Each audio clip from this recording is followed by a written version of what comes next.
ఎందుకంటే ఏ అభిప్రాయం కూడా పుట్టుకతోనే మనకు ఏర్పడదు.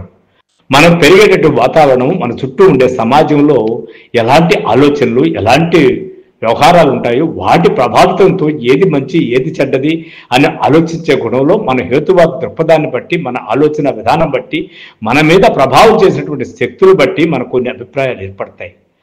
అలాగా ఇప్పుడు దేవుడు అనే సంగతి కూడా మనలో నిజం అన్నట్టుగా మనం నమ్మడానికి ఎన్నో కారణాలు ఉంటాయి. అయితే ఈ దేవుళ్ళు భక్తి అనేది ఒక్క తార్కికంగా కానీ మనం ఆలోచించగలిగితే అవి మనిషిలో అంటే మనలో ఏ విధంగా ఏర్పడ్డాయో ఆమె చెప్పినటువంటి తర్క విధానంలో మనం ఒకసారి ఆలోచిద్దాం. ఆలోచించినంత లోపల మీరందరూ మారిపోతారని కానీ మేమంతా కూడా దానికి కట్టుబడి ఉంటామని కాదు, కానీ నిజంగా ఆ ప్రశ్నించే గుణంలో ఆ హేతువాదాన్ని మనం ఒక్కసారి చూసినట్లయితే దేవుళ్ళు భక్తి మీద మనకు ఒక క్లారిటీ వస్తుంది.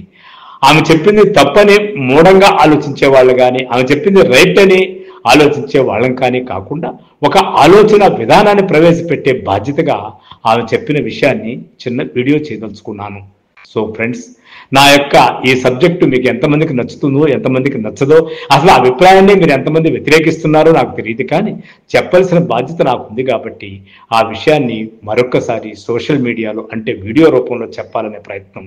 ఉదాహరణకి దేవుళ్ళు అనే భక్తి అనే సబ్జెక్ట్లో ఒకసారి కానీ మనం ఆలోచించినామంటే మనిషికి ఒక అభిప్రాయం ఎలా పుడుతుంది అనే దాన్ని కానీ స్టార్టింగ్ దశ నుంచి ఎండింగ్ వరకు కానీ మనం ఒక క్రమ పద్ధతిలో కానీ దాన్ని ఆలోచించగలిగినట్టయితే ఆ యొక్క సందేహాలు, ఆ యొక్క ఆలోచనలు, ఆ తర్కాలు మనకు తేటతెల్లమవుతాయి.